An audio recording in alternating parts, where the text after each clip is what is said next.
What up, good people? It's your boy Nuggles coming at you another video of Nani. An episode we're just going to discuss anime that we're currently watching. Today we're going to be talking about Go Go Loser Ranger Season 2, Episode 3. I lose track of how many episodes we get on right there, but this is Episode 3. This episode, let me double check. Let me double check. Yeah, episode three, episode three. But yes, episode three. So in the last episode, we see that Superco, she's actually in the trap of the reset right there because she's saying like, okay, what are you talking about? Sagaran, we have a test. They're like, wait, what? So yeah, I don't know how she got trapped in this. She got trapped in the reset right there. But yeah, it's pretty much only Shidori, Hisui, and Fire Deed right now that they can rely on each other. Right now, they were on the rooftop discussing what the next plan will be. They just had to be careful because now, like I said, Subiko's is a student now per se, right? So as they were talking, we see Subiko and get and what's the guy's name again? I forgot his name. Granto or some shit like that. Let me see what his name was. God damn, what is it? What is it? I had it on here. God damn. You might look up my notes sometimes. I'd be like, yo, what the hell did I write? Oh, yeah. Oh, it Gato, yeah, Gato. So yeah, it was Gato, right? And he's like, what are you doing up here, right?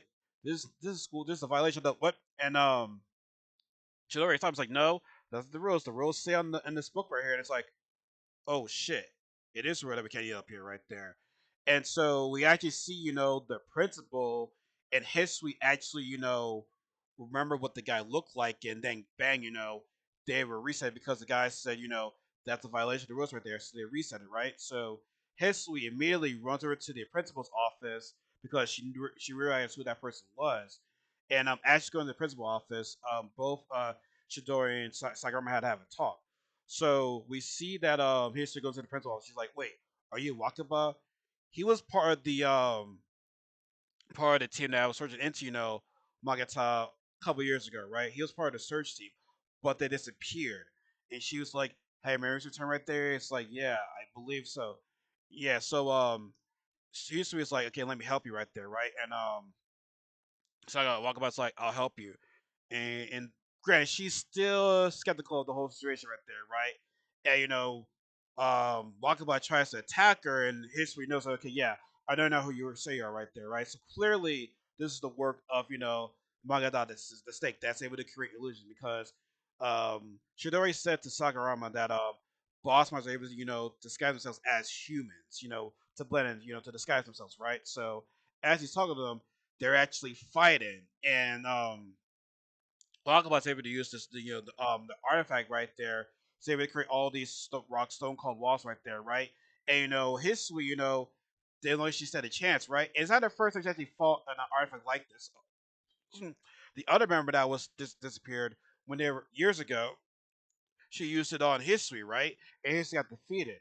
So I feel as though History fighting this artifact before she's able to figure out, okay, what its weaknesses were right there, and what he thought that Wakaba thought he had her. Wakaba thought he had her, right? But History was able to counter that shit like super fast, right?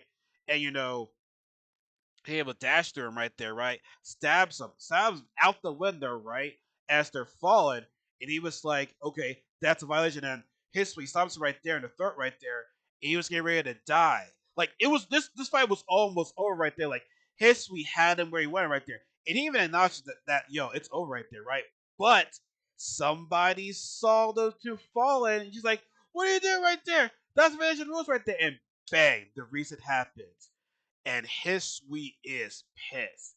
And I feel for her right there too. Like to get so close to the goal and to just be resetted like that, bro. Like I feel for her pain right there. Like she looks fear right there. She had to go away right there, and I'm like, oh my girl, history right there. Like she almost had it. She almost had it, and oh man, I feel for her right. I feel for her right there, right. So it looks like it's kind of go down to Shidori and Fighter D, right? I keep on. I gotta call it like Rama right there, but yes, they're like annoyed right there, and Sakurama is so annoyed that he kicks the vending machine right there, and the machines starts malfunctioning, starts breaking, all the sodas drop out from the soda machine, right? But they notice that we didn't reset, and then Cherry Man realizes that oh snap, it didn't reset because nobody saw you. You can do what you want to do, but as long as no one sees you right there, as long as no one sees you right there, you didn't violate any rules right there. And so now Shuri has this, thing called the greed eye right there with goggles, with glasses or goggles, with this, chameleon lizard type of robot figure right there. So he's gonna use this, to look more into the principal right there. And what's funny is that even the principal was like, "Oh man, I survived right there." You know what I'm saying? So yeah, so as the school bell rings, the principal office, called over Sakurama, right? And we see Gato, and he's like, "So what do you think about this school right here?" And he's like, "Oh, I don't know. It's lovely, right?" He attacks Gato right there, and Gato's like a little bit surprised right there, and Sakura's like, "Oh, what's wrong? You're not gonna reset, right? Because nobody saw the rules, right? No one sees us fighting right there. So yeah, but Sakurama kind of did not stand a chance against him right there because Gato was able to slice him right there, and notice right there, oh shit, you're not human. You're actually a fighter. So no wonder why you didn't fit in so easily right there. So yeah, now I know who you really are right there, right? But Gato knows about the reset, right? And Gato's seen a whole lot of things right there where it's like, I've seen death so many times right there. I rather live in this reality because all these students have come from rough situations right there. Here, it's just peaceful. It's no crimes, no violence, no nothing, right? It's where we can escape to, right? And he's want to go that route because we see in his past life right there, Gato. So they have the Gato back in the day. So they have the Gato right there. So clearly, he rather live in a fake world where there's like, where there's nothing but peace. Almost like, like a Infinite Shigiomi by Madara Chair right there because he's tired of all the violence, all the destruction right there. Even though it's a fake world, let's have everybody live in a peaceful world right there, right? But even though it's a fake world right there, it's a fake reality, right? And Gato is whooping Fighter D's ass right there. Like I like Fighter D, but like we all know he's not one of the strongest people out there because kept getting slice. But lucky for his regeneration ability right there, he'd be dead right there. So yeah, it's even though like he's getting his butt kicked, he's still reviving himself right there. So it's like eventually Gato might get tired, right? But um, they hear the mask coming in right there. Gato bounce his head right there, and we see a look at Magatia the snake right there, and Faraday tries to attack him right there, but instead of resetting everything, Magatia sends Faraday back to the reality, back to the real world right there, and it's like oh shit! Oh, also, I forgot to say this. God just says, why don't you just accept this fate? Your two friends, Usuku and Usuka and History have have succumbed to this fate right there, right? But he did not say anything about Shidori right there. So what makes you to believe that Shidori will find something out right there, right? So yes, Fire D is back into reality right there. And as that's going on, the kaiju is attacking people right there. We actually got a close look at the kaiju right there, and it looks gross. And and they're gonna try to call Red Dragon Keeper, but I don't think he's gonna answer the call. I think he's gonna be like, yeah, I'm good right there. But yeah, you gotta see right there, man. Like I said, I feel bad for Hisui. Like I said, she almost had it. Like she almost had it. Like, it was tough, man. Like it was very very tough. Like she almost had it.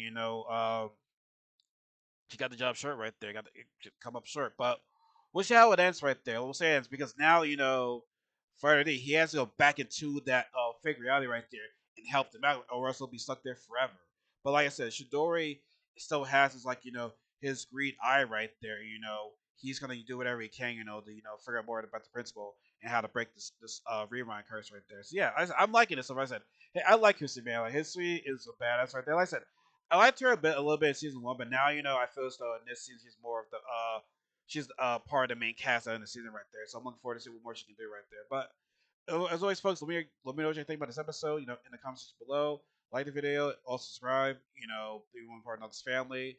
Liking the video also help as well. And you can follow me on social media accounts in the description box below. And always remember, J. Cole said, everybody, there is no such thing as a life better than yours. Have a good night, everybody. Take care.